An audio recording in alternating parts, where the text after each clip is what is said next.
So I just saw the Walking Dead latest episode, and there were no major events that happened. However, there were some things that happened that I do think are gonna play a major role in the future. The main and most important event was the fact that Ezekiel finally decided he is going to fight the saviors. Like, I mean, I get it, his people are living at peace and everything, but at one point you gotta realize that you live in this world where you cannot simply just cross your arms and wait and see and hope that everything's gonna be okay. Because I mean, at one point they were either gonna run out of food, or the sabers were gonna ask for more food, or something was going to happen as to disturb that peace that was there in the kingdom to begin with. And even if there was not like a major pushback or a major event from the saviors to provoke them into any kind of conflict per se, I mean, it is obvious at one point that if you see this kingdom, these people appear in the storyline, is because they're gonna play a role. They're not gonna simply be there sitting down, crossing their arms, and doing absolutely nothing. So, I mean, I do think it was finally a very important decision that Ezekiel decided to fight the Sabers.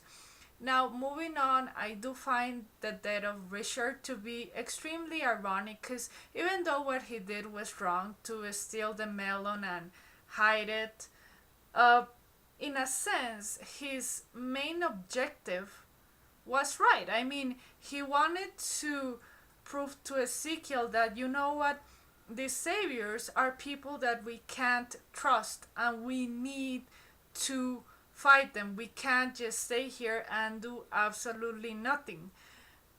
And it's kind of like ironic, because he was trying to prove a point, and he said, you know what, we have to do something so as the saviors would trust us, and then they won't think that we're plotting something against them, and when they are like not prepared, we will attack. And the irony of it all is that that something ended up being his death in the hands of Morgan. So super ironic.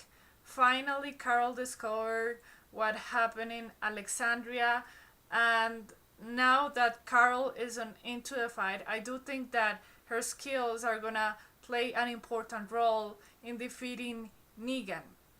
So, I mean, very interesting development episode. I feel bad for Benjamin, because I mean, he was innocent, he didn't have to die, he was just the victim of it all. Overall, I was kind of like surprised by the Savior's attitude, where they were kind of like caring for the fact that the kid died. I mean, because you have seen it through all the series, the Saviors seem to be just soulless people that care about nothing. So the fact that they were somewhat caring about this guy, it was somewhat, or not this guy, but the fact that they killed him and he died was somewhat surprising. So let's wait and see what happens. Now, finally, we have the kingdom. Obviously, Alexandria wants to fight. We have the hilltop. We have the young yard. All of these communities are getting together, and like, I mean, eventually they're gonna defeat the saviors. I mean, that's for sure. That's the way um, this story is gonna end. Everyone knows it. It's a pretty obvious conclusion. But what's not obvious is the way that this ending is gonna be executed. So I really wanna wait and see how this all develops, because this is where a story gets interesting. Not so much in the ending, which is kind of obvious, but in the whole storytelling and development of the story. So yeah, I mean, let's wait and see what happens. Thank you very much, and have a good day. Bye.